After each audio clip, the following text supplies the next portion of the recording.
Harold Shipman, the doctor who killed 250 patients. Harold Shipman's name has become synonymous with betrayal on the deepest level. To his patients, he was a trusted family doctor in small English towns. To the world, he is remembered as one of history's most prolific serial killers. The chilling reality that a physician, someone sworn to heal, could secretly become a predator shattered the public's faith in medicine and left scars that still linger today. Shipman was born in 1946 in Nottingham, England. By all outward appearances, he was an ordinary boy from a working-class family. But the defining event of his youth was his mother's illness. He watched her suffer through cancer while receiving morphine injections that eased her pain. The young Harold saw how powerful a doctor's control could be, and this early exposure would shape his own warped approach to medicine later in life. After pursuing medical school at Leeds, Shipman established himself as a general practitioner. Patients described him as quiet, authoritative, and reliable. He dressed neatly, spoke with confidence, and often projected an air of superiority. To the communities he served, Shipman looked like the very image of a professional doctor. But behind the mask of respectability, a far darker reality was unfolding. Shipman's weapon of choice was not a gun or a knife, but his prescription pad. He administered lethal doses of diamorphine, medical heroin, under the guise of treating his patients' pain. Unlike many killers, Shipman did not strike in secrecy at night or in remote places. He committed his crimes in broad daylight, in the very homes of his victims, often surrounded by family photographs, tea sets, and the comforting atmosphere of trust. The majority of his victims were elderly women, mothers, grandmothers, and widows, who believed their doctor cared for them. Families trusted him completely, often allowing him to make house calls without suspicion. But Shipman exploited this trust, slowly crafting a pattern of death that would only be uncovered decades later. For years, questions were raised. Some patients seemed to die unexpectedly, but were quickly attributed to natural causes. Shipman even encouraged families to cremate their loved ones, effectively destroying evidence. At times, he forged medical records to cover his tracks. His meticulousness delayed suspicion, but eventually, patterns began to emerge that even his confidence couldn't conceal. The turning point came in the 1990s, when a local undertaker noticed the unusual frequency of deaths among Shipman's patients. Compared to other doctors in the area, Shipman's numbers were disturbingly high. Later, the suspicious death of Kathleen Grundy, a wealthy patient, brought his crimes into sharper focus.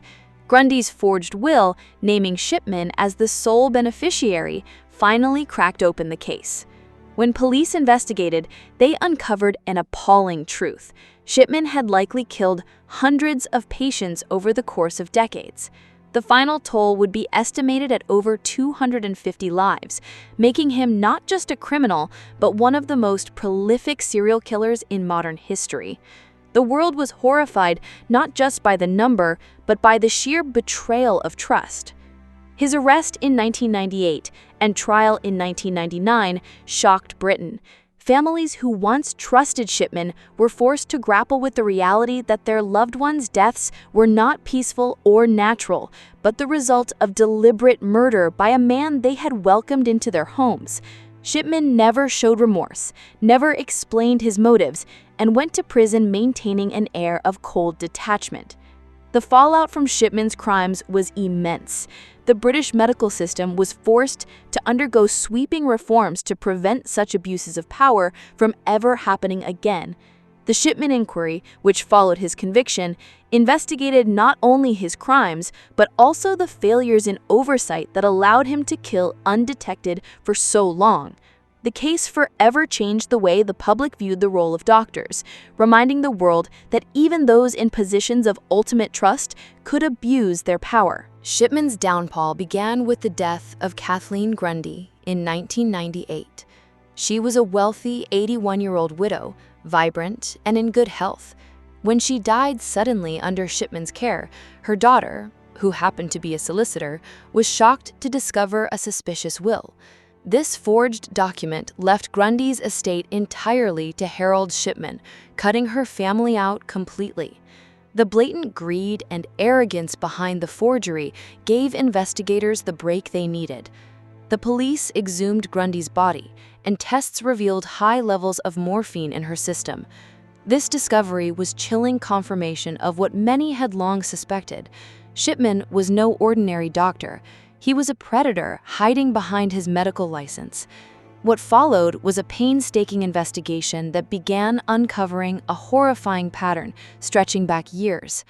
Detectives began combing through death certificates, patient records, and local testimonies. They soon realized that Shipman had signed off on an unusually high number of deaths compared to other general practitioners. Many of these patients had no history of terminal illness, yet Shipman had recorded natural causes again and again. This manipulation of medical paperwork made his crimes look ordinary at first glance, but became damning evidence once reviewed in detail. When police raided his home, they found a treasure trove of incriminating material. Computer records showed alterations to patient files, often backdated to make it seem like his victims were sicker than they really were. Shipman had crafted a digital paper trail to disguise his murders, but his arrogance had led him to leave the very evidence that would destroy him. What shocked investigators further was the cold precision of his crimes. Shipman didn't act impulsively. He planned meticulously. He targeted mostly elderly women, often those living alone. He chose patients whose deaths would be less likely to raise immediate suspicion. His forged records, insistence on cremation, and manipulation of grieving families showed not only calculation, but a disturbing absence of empathy. The trial began in October 1999 at Preston Crown Court. Shipman was charged with 15 counts of murder and 1 count of forgery relating to Kathleen Grundy's will. The courtroom was filled with devastated families, many of whom had long trusted this man with their most vulnerable loved ones. The prosecution painted a portrait of a doctor who betrayed his oath and used his position for power and control over life and death. During the trial, the evidence was overwhelming. Medical experts testified about the lethal morphine doses Shipman administered. Handwriting experts demonstrated how he forged Grundy's will. Computer analysts revealed the manipulation of patient records. Each piece of evidence stripped away the mask of respectability he had worn for decades. Shipman's defense tried to argue that the deaths were natural, that the will was merely a mistake. But the sheer weight of the evidence crushed any possibility of doubt. After weeks of testimony, the jury returned with a guilty verdict. Shipman was sentenced to life imprisonment, with the judge recommending he never be released. The verdict brought a measure of justice, but for many families, closure remained elusive. Even after conviction, Shipman remained silent. He never confessed to the murders beyond those proven in court.